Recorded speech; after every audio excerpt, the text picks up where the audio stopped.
Hello guys, welcome to my YouTube channel. कैसे हो आप सब।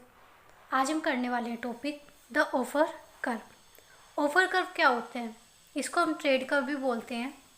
The trade offer curve indicates what quantities of a particular commodity one country is willing to offer in exchange of certain quantities of other commodity. यानी कि जब international trade होता है तो एक कंट्री कितने अपने प्रोडक्ट की क्वांटिटी दूसरी कंट्री को देना चाहती है इन एक्सचेंज ऑफ देयर प्रोडक्ट, कि वो खुद की तो कितनी क्वांटिटी देना चाहती है और दूसरे की उसके बदले कितनी लेना चाहती है। तो ये किसके थ्रू हमें पता चलता है, ऑफर कर्व के through.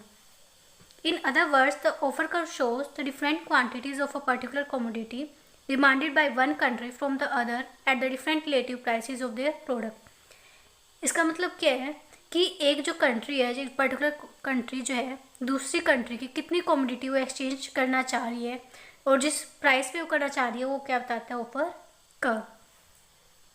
It is because of the reason, इसको हम ऑफर कर्व को किस नाम से जानते हैं, रेसिप्रोकल डिमांड कर्व।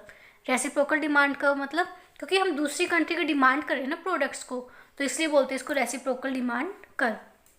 ये जो कंसेप्ट ऑफर कर्व का ये किसने दिया था, मार्शल एंड एडजवर्थ ने। अब हम इसका डेरिवेशन देखते हैं कि क्या होता है। सपोज दो कंट्री है ए एंड बी, ठीक है। अब ए क्या चीज़ एक्सपोर्ट कर रहा है, क्लॉथ, ठीक है। Cloth is exportable commodity of A and importable of B. अब ए अगर एक्सपोर्ट कर रहा है इस चीज़ को तो बी क्या करेगा, इम्पोर्ट करेगा क्लॉथ को। Same case if the price while steel is exportable commodity of B, और बी जो है एक्सपोर्ट क्या कर रहा है, स्टील, तो इम्पोर्ट क्या होएगा यहाँ, ए क्या इम्पोर्ट कर रहा है, स्टील।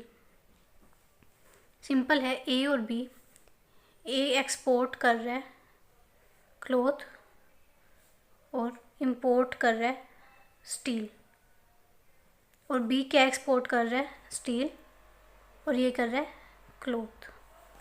आई होप आपको ये समझ में आएगा कि जो दो कंट्री है वो क्या एक्सपोर्ट कर रही है और क्या इंपोर्ट कर रही है।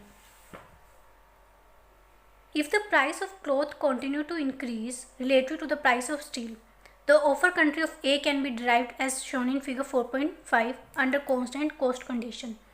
यहाँ पर क्या कंडीशन है हमारी, पहले अगर क्लॉथ के प्राइसेस बढ़ रहे हैं इन कंपैरिजन टू स्टील, ठीक है, बाकी सब सेम है, सिर्फ प्राइसेस क्या बढ़ रहे हैं, क्लॉथ के बढ़ रहे हैं, तो उस केस में हमारा ऑफर कर्व कैसे बनेगा, हमारा ये जो है डायग्राम बनेगा उसमें ओपी, यहाँ क्या है, cloth A export, a country जो एक्सपोर्ट करती है और इंपोर्ट क्या कर रही है, स्टील, तो ओपी हमारी जो है ऑफर कर्व है। अब जैसे हमारे प्राइसेस बढ़ेंगे क्लॉथ के, तो हमारी जो क्या हो जाएगी, हमारे क्लॉथ के बढ़ने से स्टील हम ज़्यादा क्या करेंगे, अब क्या करने लगेंगे, इंपोर्ट करने लगेंगे। और जो हमारी क्लॉथ की डिमांड है दूसरी कंट्री में, द डिमांड फॉर, ये देखो, as the prices of cloth rises relatively more than steel, the demand for both in country B, cloth in country B increases at an decreasing rate. क्योंकि अब हमारे cloth के prices बढ़ रहे हैं तो बी में अगर डिमांड तो बढ़ेगी बट वो डिक्रीजिंग रेट से धीरे धीरे क्या हो जाएगी, अब वो कम होना स्टार्ट हो जाएगी। और same case on the other hand, country A can absorb more quantity of steel at an increasing rate. अब ए क्या करेगा, उस प्राइसेस सस्ते और लग रहे हैं उसको स्टील के, तो वो ज़्यादा क्या करेगा, उस चीज़ को इंपोर्ट करेगा, ज़्यादा क्वांटिटी उसको एब्जॉर्ब करेगा। तो ये जो पॉइंट है R1, R2, R3 और ये चीज़ क्या बताते हैं, ये एक्सचेंज क्वांटिटी बताते हैं कि कितना हम एक्सचेंज करेंगे। तो ये है हमारा offer curve for country A. अब सेम केस कंट्री बी के लिए है। The derivation of offer curve country B is shown in this. Now यहाँ पर कंट्री बी का इंपोर्ट और यहाँ पर एक्सपोर्ट है। इंपोर्ट क्या कर रही है, क्लॉथ, और यहाँ स्टील।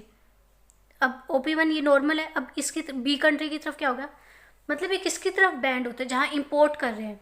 अब यहाँ क्या इंपोर्ट कर रहा था तो ये बैंड हो रहा था ऐसे, और कंट्री बी में अब इंपोर्ट यहाँ है तो यहाँ कैसे बैंड होएगा, ऐसे। सेम वही प्रोसीजर इसका भी है।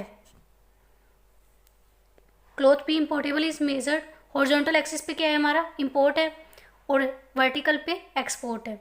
जैसे स्टील के अगर प्राइसेस बढ़ते क्लॉथ के कंपैरिजन में, स्टील के प्राइसेस बढ़ने से क्या होएगा, स्टील की increasing at an greater rate, the demand for country A में increase at an diminishing rate. Same है, इंक्रीज तो होगी बट वो किस रेट से होगी, डिमिनिशिंग रेट से। और जो क्लोथ की क्वांटिटी है वो क्या हो जाएगी, इंक्रीज़ हो जाएगी। तो ये जो पॉइंट्स है R1, R2, R3 ये क्या दिखाएंगे हमें, एक्सचेंज दिखाएंगे, किस क्वांटिटी में हम कितना एक्सचेंज कर रहे हैं।